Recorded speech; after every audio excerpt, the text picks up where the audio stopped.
प्रिय महानुभावों नमस्कार।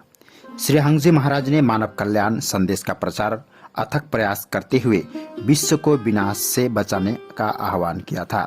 सदगुरुदेव श्री सतपाल जी महाराज ने सद्भावना सम्मेलन के दूसरे दिन अपने प्रवचन में व्यक्त विचारों में समझाया कि संत महापुरुषों ने ही इस देश के ऋषि मुनियों की प्राचीन आध्यात्मिक विरासत को जीवन रखा है।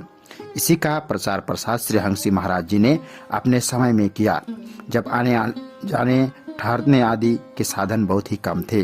सायकाल 5 बजे से गुरु वंदना स्मृति जयकारों के साथ कार्यक्रम के शुभारंभ में भजन गायन कलाकारों ने सुमधुर भजनों से वातावरण गुंजायमान किया है। महात्मा पार्वती बाई जी ने हंस स्मृति करते हुए गाया, करो हंस से प्रीत जीवन 2 घड़िया, कौन किसी का मित जीवन 2 घड़िया।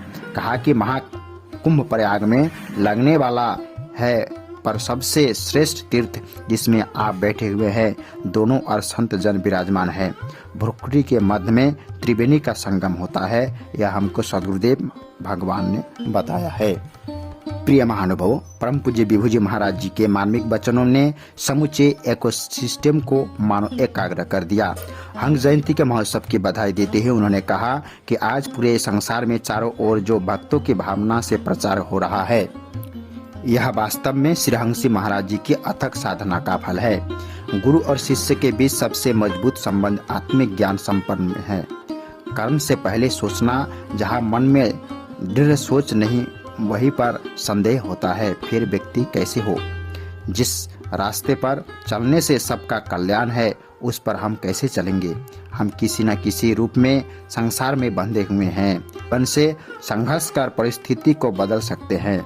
हर चीज का केंद्र हम खुद हैं। बुद्ध ने कहा कि जब आप सब प्राप्त कर अपने लक्ष्य तक पहुंचेंगे तो पता चलेगा कि आप चले और पहुंचे, वह यात्रा आपके ही उधर से शुरू हुई है। प्रिय साथियों, श्री हंस नगर आश्रम पंडवाला समूचा प्रांगण सुंदर सजावट व अनेक सेवा कार्यों से जगह जगह व्याव, अन्य आवश्यक सुविधा सहित विभिन्न आध्यात्मिक साहित्य, शुद्ध आयुर्वेदिक औषधियाँ आदि के स्टॉल आदि पर प्रेमियों की भारी भीड़ से यह सम्मेलन सुचारू रूप से चलता रहा और उनके भाषा में अनेक लाइव प्रसारण में अनेक देशों में लाखों प्रेमी भक्त ने गुरु महाराज जी के अमृत वचनों और दर्शनों से लाभ प्राप्त करते हुए सद्भावना सम्मेलन रूपी महान ज्ञान यज्ञ के माध्यम कल्याणकारी वैश्विक संदेश को आगे बढ़ाया। राजधानी के विभिन्न अखबारों दोनों दिन के कार्यक्रम का सचित्र विवरण प्रकाशित किया।